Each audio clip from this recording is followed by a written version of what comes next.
The day my husband left for war, I thought distance would be our biggest enemy. I was wrong. When my husband joined the army, I believed love would protect us. I didn't know that war doesn't just break soldiers. It breaks marriages too. This is the story of how we lost each other, and somehow learned to love again. I am 62 now. When people ask me how long I've been married, I say 40 years. 40 years sounds like something. Sounds like accomplishment. Sounds like love that lasted.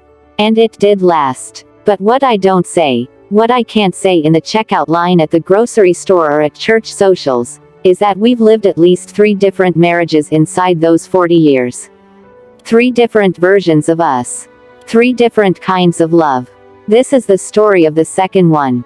The one that began when my husband went to war.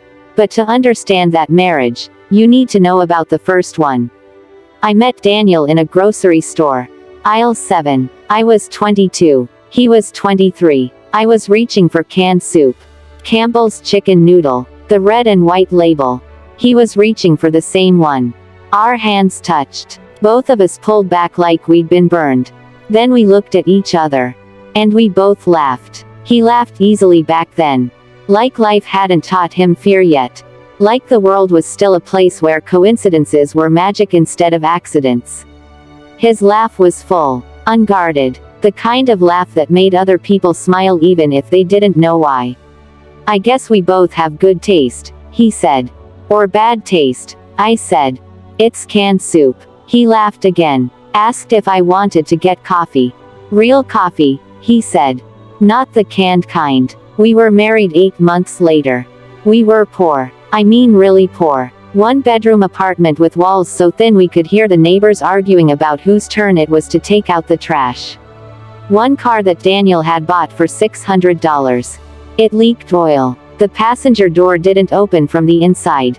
1 fan that barely worked, just pushed hot air from one corner of the apartment to the other. But we were rich in dreams. We talked about porches. Wide ones with rocking chairs. We talked about grandchildren. How many we'd have. What we'd let them get away with. We talked about Sunday dinners. Big tables. Too much food. Laughter. We believed love could protect us. We believed if we held tight enough to each other, nothing bad could get in. We were wrong. Then the television changed. It happened slowly. Then all at once. Every night the news got darker.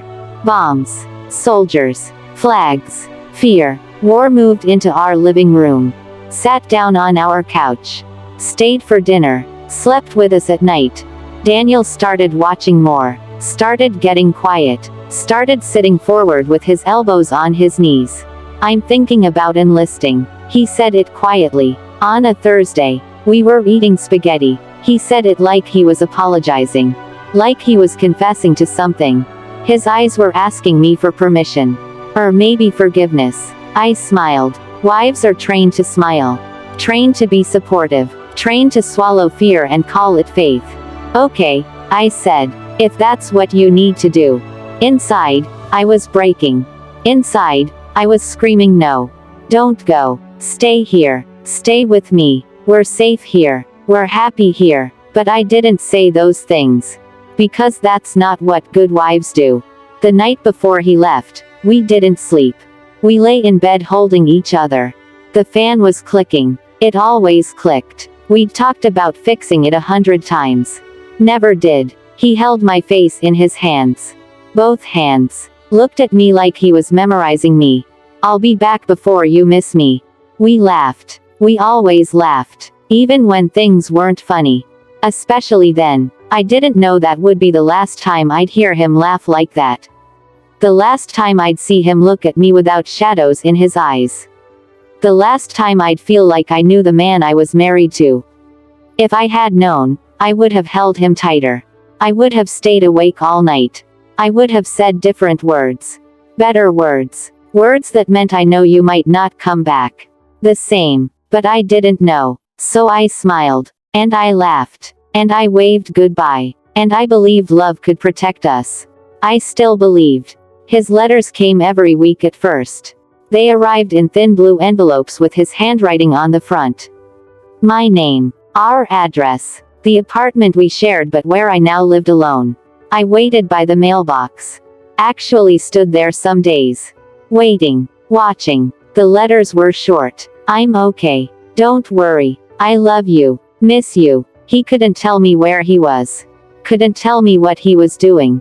Security, they said. Safety. So the letters were full of empty spaces. Things he couldn't say. Things I couldn't know. But I slept with them under my pillow anyway. Every single one. The paper started to soften from me touching them. Reading them. Rereading them in the middle of the night when I couldn't sleep. Then the letters came every 2 weeks. Then once a month. Then nothing. 5 weeks of nothing. I learned to sleep with the television on. The blue light flickering across the bedroom ceiling. Voices talking about nothing important. Weather. Traffic. Celebrity gossip. Anything to fill the silence. Because silence was too loud. Silence meant I could hear my own thoughts. My own fears. Every siren sounded like bad news. Every knock on the door made my heart stop. Every time the phone rang, I was sure this was it. This was the call. The one that starts with, Mrs. Morrison, I'm sorry to inform you. I learned what waiting really means. It's not passive. It's not peaceful. Waiting is active. It's exhausting. It's waking up every morning and choosing to keep going even though you don't know if there's a point. Even though the person you're waiting for might never come back. Or might come back as someone you don't recognize. I worked at the library. I'd been there 4 years. Shelving books. Checking books in and out. Watching people's lives continue like the world wasn't on fire. Like there wasn't a war. Like their biggest problem was overdue fines and holds on popular titles. Mrs. Henderson worked the desk next to mine. She was kind. She didn't ask questions. But I caught her looking at me sometimes. Soft eyes. Sad smile. Like she knew. Like maybe she'd been where I was. When he called, his voice was different.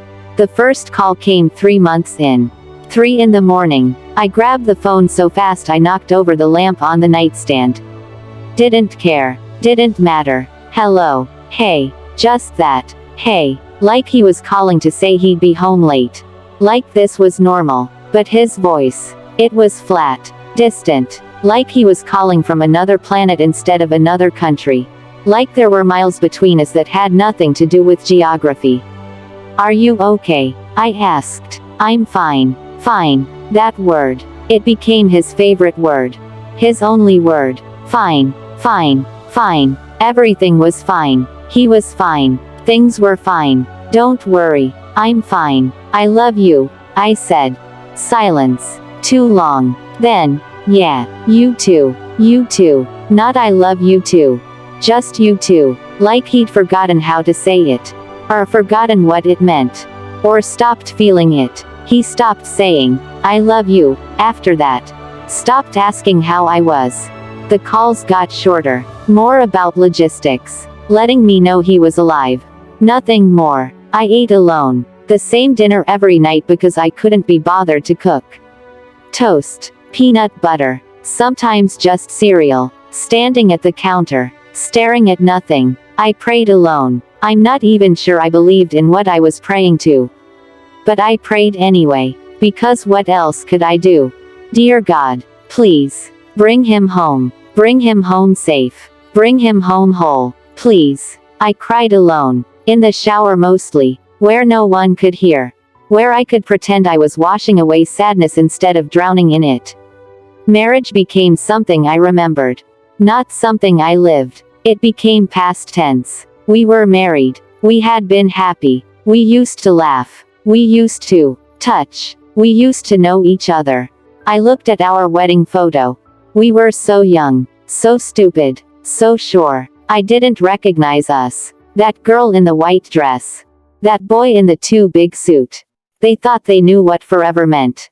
They didn't know anything. 13 months. That's how long he was gone. 13 months of letters that stopped coming. Calls that broke my heart. Waiting that hollowed me out. Nights that lasted forever. Days that meant nothing. 13 months of living in the first marriage.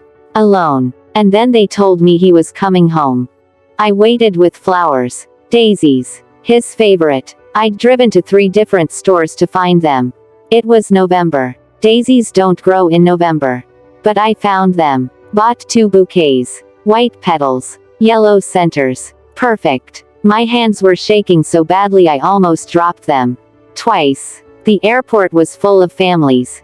Signs. Balloons. Children running in circles. Wives crying. Mothers clutching photos. Everyone waiting for the same thing. The same person. Someone they loved. Someone they sent away. Someone they hoped was coming back. I'd worn his favorite dress. I'd done my hair. Put on makeup. I wanted him to see me and remember.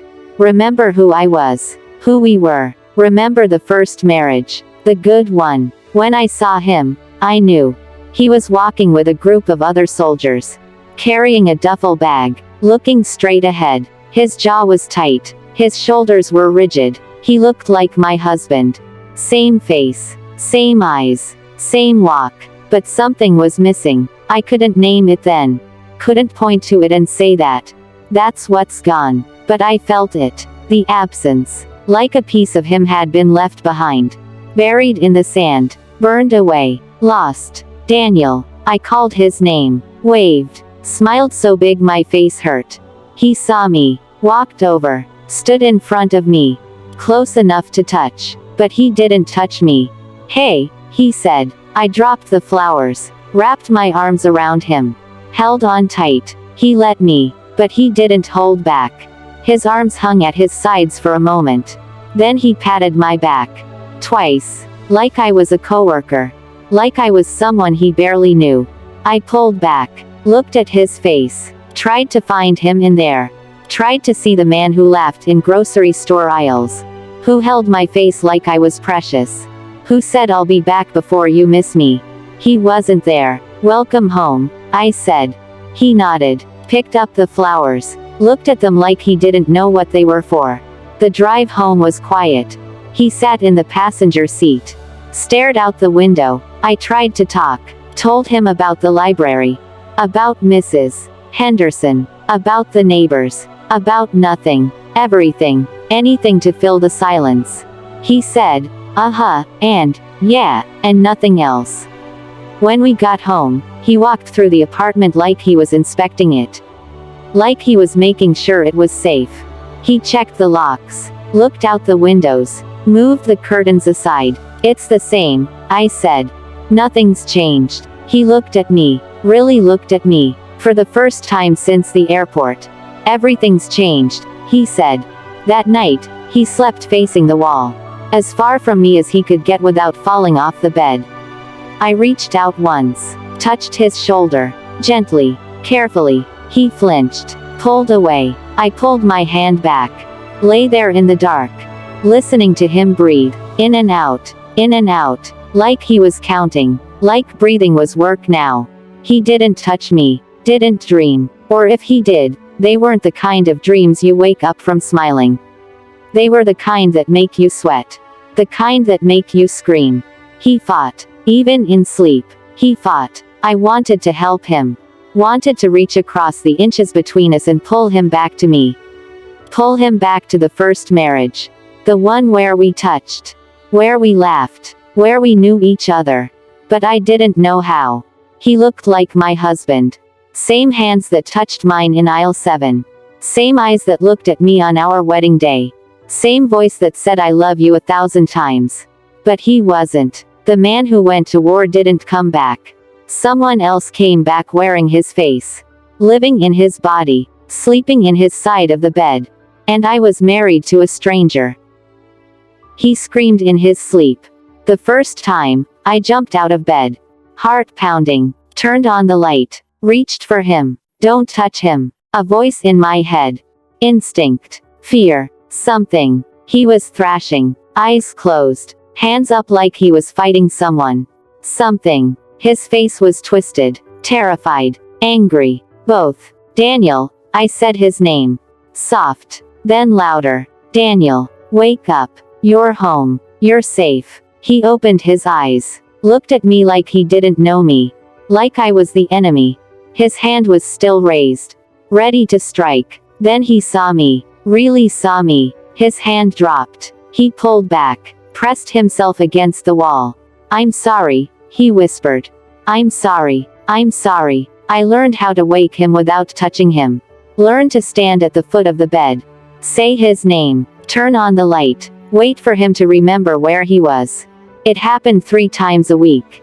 Then 5. Then every night. He shouted at small things. Things that never bothered him before. A cup left on the counter. Someone could trip on that. A door left open. Close it. Lock it. Now. Shadows. Just shadows from trees outside. Did you see that? Did you see someone out there? I jumped every time he raised his voice. Became careful. So careful. Walked on eggshells. Moved through our apartment like I was defusing bombs.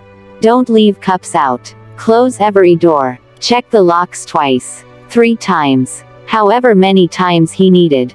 Months passed. 6 months. 8 months. A year. No hugs. No kisses. No conversations that mattered. We talked about groceries. Bills. Weather. Surface things. Safe things. Nothing real. I missed him. Missed him so much it hurt. And he was right there.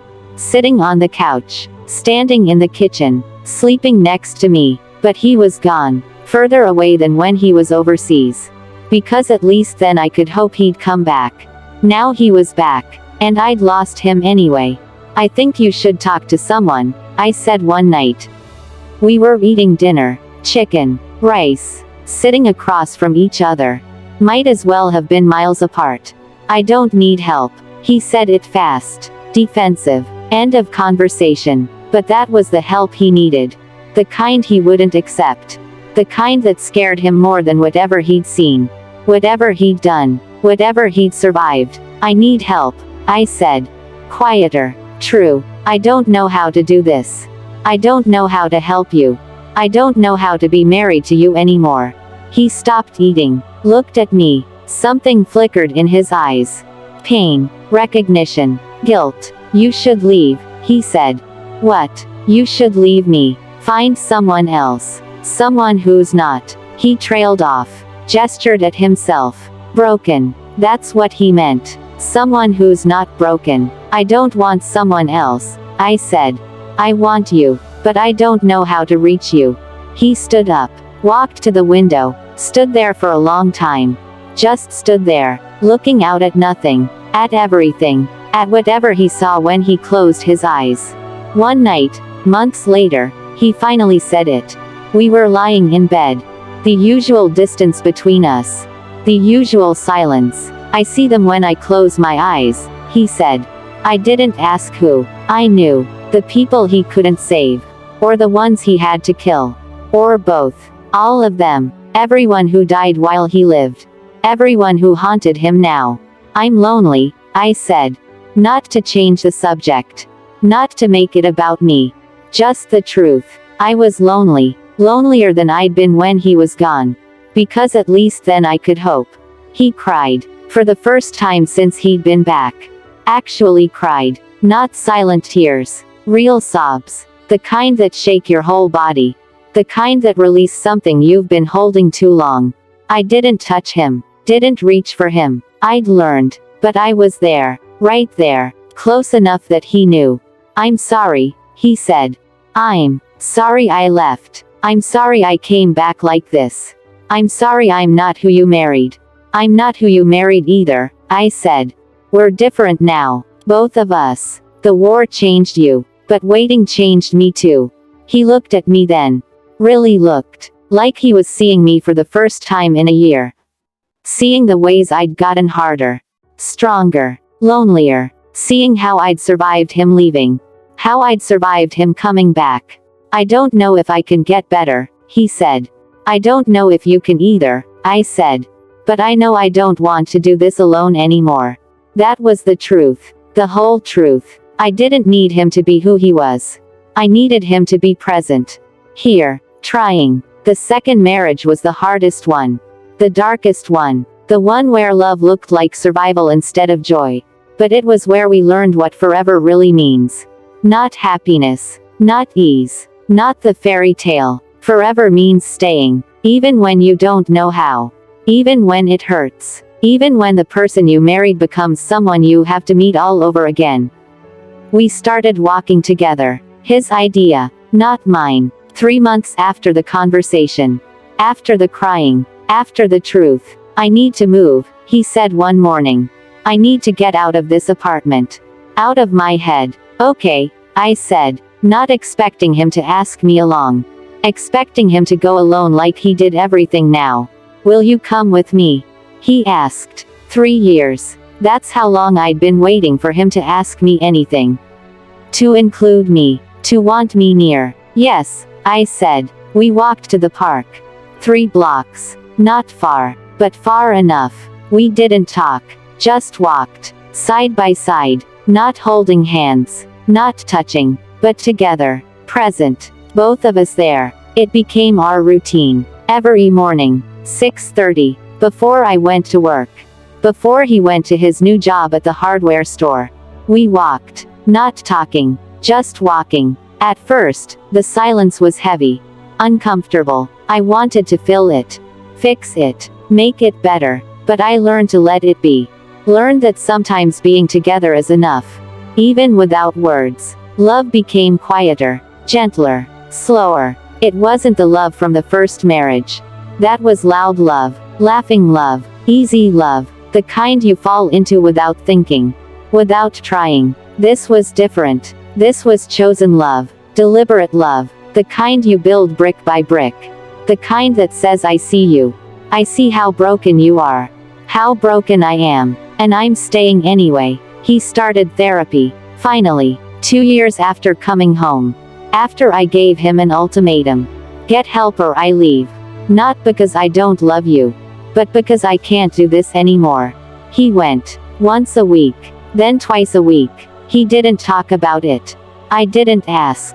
But I noticed small changes. He startled less. Shouted less. Slept a little better. Not good. But better. I started therapy too. Because I needed it. Needed someone to tell me it was okay to be angry. Okay to be sad. Okay to grieve the marriage I thought I'd have. The husband I thought I'd keep. We never talked about the war. He never told me what he saw. What he did. I never asked. Some doors are better left closed. But we talked about other things. Small things. I like this tree, he'd say during our walks. I like that bird, I'd say. Building a new language. One that fit who we'd become. He never became who he was. The man from the grocery store. The one who laughed easily. Who dreamed big dreams. Who believed love could protect us. That man died in the war. But I became stronger than I was. The girl in the white dress.